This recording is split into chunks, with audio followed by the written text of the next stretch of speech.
This is a story written by Gersh Kuntzman of the New York Daily News. Now, I'm going to read the entire story. That negates any claims about context.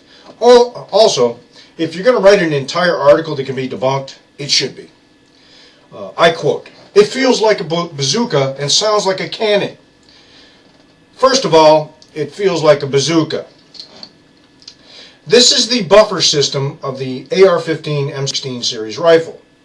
My first experience with this rifle was in 1987 on a firing range at Fort Benning, Georgia. To get me over the fear of recoil, my drill sergeant had me place the rifle butt to my cheek and fire it. Sounds like a cannon.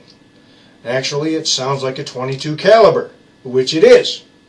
However, if you're indoors, even with earplugs, it's going to sound loud.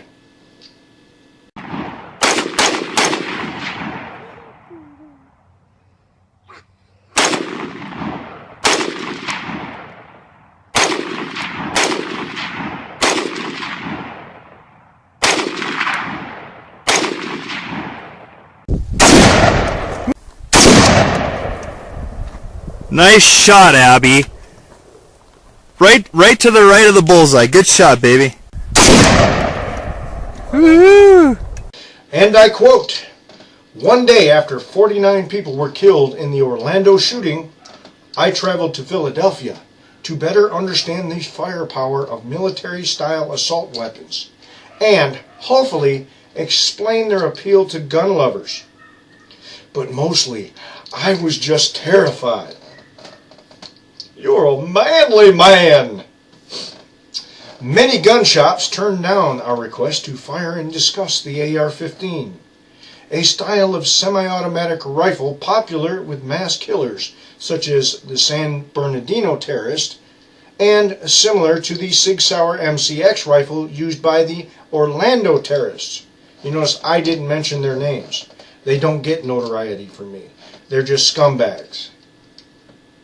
But Frank Stelmack of Double Tap Shooting Range and Gun Shop invited me, videographer Michael Sheridan, and reporter Adam Schreier to come down. So you give everybody equal billing. That way everybody gets mentioned, because that way if they come out with something stupid, I'll hammer them too. Stelmack is not like many gun lovers. He admires his weaponry, yes, and has difficulty explaining why law-abiding citizens need a gun that can empty a 40-round clip in less than 5 seconds. It's a 30-round magazine, not a clip, and I've been in combat, and 5 seconds?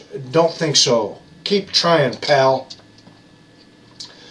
But he also hates the idea that bad people get a hold of a gun like this and use it to kill without difficulty.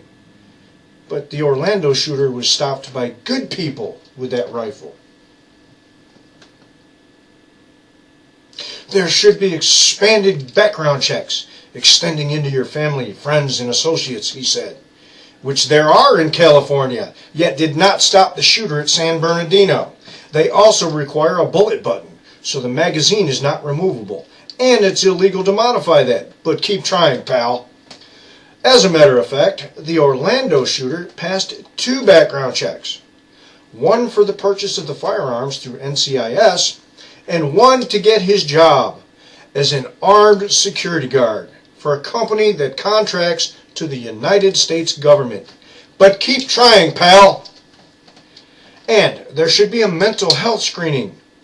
In Europe, if you want to buy a gun, you have to see a doctor for a psychiatric exam to see if there's something not right. In Europe, unless you work for the government, you can't own a gun. The only exception is Switzerland, where everyone owns a gun. The irony? They have the lowest crime rate in the world. Stelmack, who opened his shop 6 years ago after a career in law enforcement in Europe, even calls for government officials to take away guns from some owners, something very few gun advocates support. He also said he never sells a gun to someone who looks a little bit funny. And he claimed he had prevented many guns from getting into the wrong hands because the would-be purchaser asked stupid questions like, what happens to me if the gun is stolen? How do you know he's a bad guy unless they got a gun somewhere and did something? So, gotta call bullshit there too. Keep trying, pal. But very few gun shop owners do anything close to Stelmach's sniff test. And he acknowledged how easy it is to find another gun shop owner who will willing to make the sale. Very easy. In fact, as Philadelphia Daily News columnist Helen Ubinus showed today, you can get a military weapon in 7 minutes in this country. No, you can't. You can purchase a firearm after a federal background check. That alone takes more than 7 minutes. Then you could purchase that rifle. Keep trying, pal. Stelmach doesn't think it should be easy, but he thinks it should be allowed. He loves the AR-15 for cops, soldiers, hunters, and target shooters. It's fun to shoot something like that, he said. Not in my hands. I've shot pistols before, but never something like an AR-15. Squeeze lightly on the trigger and the resulting explosion of firepower is humbling and deafening, even with ear protection. The recoil bruised my shoulder. I already got a giggle out of that one. I guess he's just not as butch as an 11-year-old girl. The brass shell casings disoriented me as they flew past my face. The smell of sulfur and destruction made me sick. The explosions, loud like a bomb, like he's ever been through a bomb. Now he's been through bombs. Gave me a temporary case of PTSD. That one right there I find freaking offensive because I know people who have PTSD, and you don't get temporary PTSD. For at least an hour after firing the gun, just a few times, I was anxious and irritable.